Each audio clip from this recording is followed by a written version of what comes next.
سپہر کے 3 بجے ہیں۔ السلام علیکم، یہ ریڈیو پاکستان ہے۔ ترنم حامد سے خبریں سنیے۔ پہلے اہم خبروں کا خلاصہ۔ وزیر اعظم نے محسن نقوی کو پنجاب کے نگراں وزیر اعلیٰ کا عہدہ سنبھالنے پر مبارکباد دیتے ہوئے اس امید کا اظہار کیا ہے کہ وہ آئین کے مطابق اپنی ذمہ داری احسن طریقے سے نبھائیں گے۔ صدر نے عالمی برادری پر زور دیا ہے کہ وہ اسلام کے خلاف نفرت ختم کرنے کے لیے مشترکہ عزم ظاہر کرے۔ حکومت نے نوجوانوں میں خود روزگاری اور کاروباری سرگرمیوں کو فروغ دینے کے لیے وزیر اعظم کی نوجوانوں کے لیے کاروباری اور زرعی قرضوں کی اسکیم وضع کی ہے۔ 7 روزہ انسداد پولیو مہم کراچی کے 16 اضلاع اور حیدرآباد ڈویژن میں آج شروع ہوئی۔ صوفی بزرگ معین الدین چشتی کے مزار کی زیارت کے لیے 249 پاکستانی زائرین کل بھارت کے لیے روانہ ہوں گے۔ اور جنوبی افریقہ کے شہر پورٹشیفسٹروم میں 19 سال سے کم عمر خواتین کھلاڑیوں کے ICC T20 عالمی کپ میں آج پاکستان کا مقابلہ آئرلینڈ سے ہوگا۔ اور اب خبریں تفصیل کے ساتھ۔ وزیر اعظم شہباز شریف نے محسن نقوی کو پنجاب کے نگراں وزیر اعلیٰ کا عہدہ سنبھالنے پر مبارکباد دی ہے۔ آج ایک بیان میں انہوں نے کہا کہ الیکشن کمیشن نے پنجاب کے وزیر اعلیٰ کی تعیناتی کا فیصلہ آئین اور قانون کے مطابق کیا ہے۔ کمیشن کے فیصلے کا خیر مقدم کرتے ہوئے وزیر اعظم نے امید ظاہر کی کہ آزادانہ اور منصفانہ انتخابات کے لیے ضروری اقدامات کیے جائیں گے۔ انہوں نے یہ امید بھی ظاہر کی کہ محسن نقوی آئین کے مطابق اپنی ذمہ داریاں نبھائیں گے۔ وزیر اطلاعات و نشریات مریم اورنگزیب نے کہا ہے کہ محسن نقوی کی بطور نگراں وزیر اعلیٰ پنجاب تقرری آئین اور قانون کے مطابق ہوئی ہے۔ آج ایک ٹویٹ میں انہوں نے اس بارے میں PTI کی تنقید کو مسترد کرتے ہوئے کہا کہ اب الیکشن کے بجائے سلیکشن نہیں ہو سکتی۔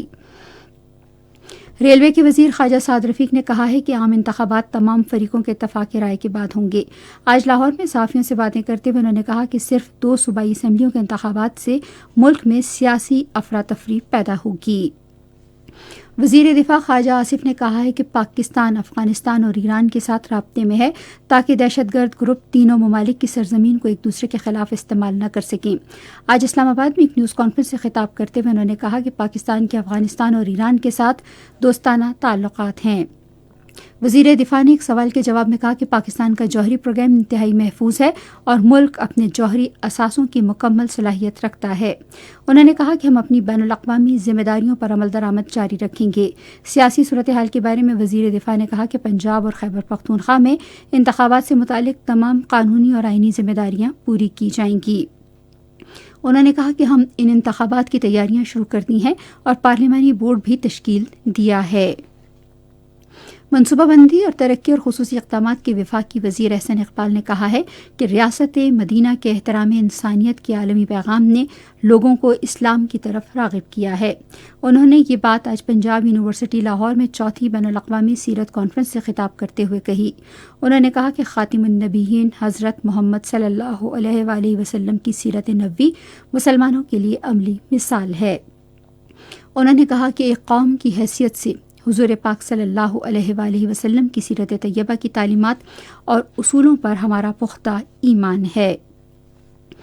صدر ڈاکٹر عارف علوی نے سویڈن میں قرآن پاک کی بے حرمتی کے افسوسناک واقعے کی شدید مذمت کی ہے۔ آج اپنے ایک بیان میں انہوں نے اس واقعے کو نامعقول، اشتعال انگیز اور اسلام مخالف قرار دیا جس سے دنیا بھر کے مسلمانوں کے مذہبی جذبات مجروح ہوئے ہیں۔ صدر نے کہا کہ یہ لوگوں میں اشتعال پھیلانے والا سنگین غیر اخلاقی واقعہ تھا جس سے دنیا بھر کے مسلمانوں کو انتہائی دکھ پہنچا ہے۔ انہوں نے کہا کہ یہ اقدام اظہار رائے کے بین الاقوامی تسلیم شدہ اصولوں اور ضابطوں کی خلاف ورزی ہے۔ ان اصولوں اور ضابطوں کے ذریعے لوگوں میں یہ احساس پیدا کیا گیا ہے کہ وہ نفرت انگیز بیانات نہ دیں اور لوگوں کو مشتعل نہ کریں۔ انہوں نے کہا کہ اسلام دنیا بھر کے مذاہب کے لیے احترام اور رواداری کا درس دیتا ہے، جبکہ اس گھناؤنے واقعے میں مسلمانوں کی مقدس مذہبی اقدار کی توہین کی گئی ہے اور یہ واقعہ اسلام مخالف اقدام کی تشویشناک صورتحال کی عکاسی کرتا ہے۔ صدر نے بین الاقوامی برادری پر زور دیا کہ وہ اسلام مخالف رجحانات کے خلاف مشترکہ عزم ظاہر کرے۔ انہوں نے رواداری، پرامن بقائے باہمی کو فروغ دینے اور نفرت پر مبنی نظریات کی حوصلہ شکنی کے لیے بین الاقوامی اقدامات کی ضرورت پر زور دیا۔ وزیر خارجہ بلاول بھٹو زرداری آج ازبکستان روانہ ہوں گے، جہاں وہ تاشکند میں ہونے والے اقتصادی تعاون تنظیم کے وزراء کی کونسل کے 26ویں اجلاس میں شرکت کریں گے۔ اس 2 روزہ کانفرنس کا موضوع روابط مضبوط بنانے کا سال ہے۔ وزیر خارجہ کونسل سے خطاب کریں گے اور اجلاس میں شرکت کرنے والے تنظیم کے رکن ملکوں کے وزراء اور دیگر شخصیات کے ساتھ الگ الگ ملاقاتیں کریں گے۔ وزراء کی کونسل اقتصادی تعاون تنظیم کا پالیسی ساز فورم ہے جو تنظیم کے فیصلوں اور سالانہ کام کے منصوبے کی منظوری دیتا ہے۔ پانی رکن ہونے کی حیثیت سے پاکستان ECO کے پروگراموں کو آگے بڑھانے کے لیے پرعزم ہے، جس کا مقصد روابط، تجارت اور ثقافت پر خصوصی توجہ دیتے ہوئے مؤثر علاقائی تعاون کا فروغ ہے۔ یہ خبریں آپ ریڈیو پاکستان سے سن رہے ہیں۔ حکومت نے نوجوانوں میں خود روزگاری اور کاروباری سرگرمیوں کو فروغ دینے کے لیے وزیر اعظم کی نوجوانوں کے لیے کاروباری اور زرعی قرضوں کی اسکیم وضع کی ہے۔ ریڈیو پاکستان کے پاس موجود ایک دستاویز کے مطابق اس اسکیم کے تحت 21 سے 45 سال کی عمر تک کے افراد 75 لاکھ روپے مالیت تک کا قرض حاصل کر سکتے ہیں۔ انفارمیشن ٹیکنالوجی اور ای کامرس کے کاروبار کے لیے کم سے کم عمر کی حد 18 سال مقرر کی گئی ہے۔ زرعی قرضوں کی بدولت دیہی نوجوانوں کو کاشتکاری میں جدت لانے میں مدد ملے گی، جس میں میکینیکل کاشتکاری، زرعی ویلیو چینز کی تخلیق اور زرعی مشینری کو شمسی توانائی پر منتقل کرنا شامل ہے۔ اس سے پاکستان جیسے ماحولیاتی تبدیلیوں سے متاثرہ ملک میں توانائی کے مزید پائیدار وسائل پیدا ہوں گے۔ قرض لینے والے نوجوان ذاتی ضمانت پر 15 لاکھ تک کا قرض حاصل کر سکتے ہیں۔ 5 لاکھ روپے مالیت تک کے قرض پر کوئی شرح منافع نہیں ہوگا۔ 5 لاکھ سے 15 لاکھ روپے تک کی قرض پر 5% شرح منافع لیا جائے گا۔ 15 سے 75 لاکھ روپے تک کے قرض پر 7% شرح منافع لیا جائے گا۔ خواتین کے لیے 25% کوٹا مختص کیا گیا ہے۔ قرض اسکیم کے لیے اسلامی بینکنگ نظام کی سہولت بھی میسر ہوگی۔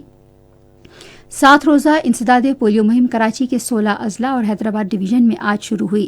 مہم کے دوران 5 سال تک کی عمر کے 49 لاکھ سے زائد بچوں کو پولیو کے قطرے پلائے جائیں گے۔ محکمہ صحت کے ترجمان نے ریڈیو پاکستان کی نمائندے کو بتایا کہ مہم کے دوران محکمہ صحت کے 27,000 کارکن گھر گھر جا کر بچوں کو قطرے پلائیں گے۔ والدین کو پولیو ٹیموں سے تعاون کرنے کی درخواست کی گئی ہے۔ مہم رواں ماہ کی 29 تاریخ تک جاری رہے گی۔ بھارت نے راجستھان کے شہر اجمیر شریف میں صوفی بزرگ معین الدین چشتی کے مزار کی زیارت کے لیے 488 درخواست گزاروں میں سے صرف 249 پاکستانی زائرین کو ویزے جاری کیے ہیں۔ وزارت مذہبی امور اور بین المذاہب ہم آہنگی کے ایک ترجمان کے مطابق 200 سے زائد پاکستانی زائرین صوفی بزرگ کے مزار پر حاضری دینے سے محروم رہ گئے ہیں۔ انہوں نے کہا کہ بھارتی حکام نے 6 عہدیداران کو ویزا دینے سے انکار کر دیا جنہیں بھارت میں قیام کے دوران زائرین کی سہولت کے لیے تعینات کیا گیا تھا۔ ترجمان نے کہا کہ تمام زائرین کو لاہور پہنچنے کے لیے شارٹ سروس پیغام پہنچا دیا گیا ہے، جہاں سے وہ کل بھارت روانہ ہوں گے۔ ترسیلی نظام میں خرابی کی وجہ سے ملک کے مختلف علاقوں میں بجلی کا بڑا بریک ڈاؤن ہوا ہے۔ وزارت توانائی کے مطابق بجلی کی فراہمی بحال کرنے کے لیے کام بھرپور طریقے سے جاری ہے۔ جنوبی افریقہ کے شہر پورٹشیفسٹروم میں 19 سال سے کم عمر خواتین کھلاڑیوں کی ICC T20 عالمی کپ کا مقابلہ آج پاکستان کا مقابلہ آئرلینڈ سے ہوگا۔ میچ پاکستان کے میری وقت کے مطابق شام 4:45 پر شروع ہوگا۔ پاکستان نے گروپ بی میں زمبابوے اور روانڈا کے خلاف میچ جیت کر 4 پوائنٹس حاصل کیے ہیں، جبکہ پاکستان انگلینڈ کے خلاف اپنا میچ ہار گیا تھا۔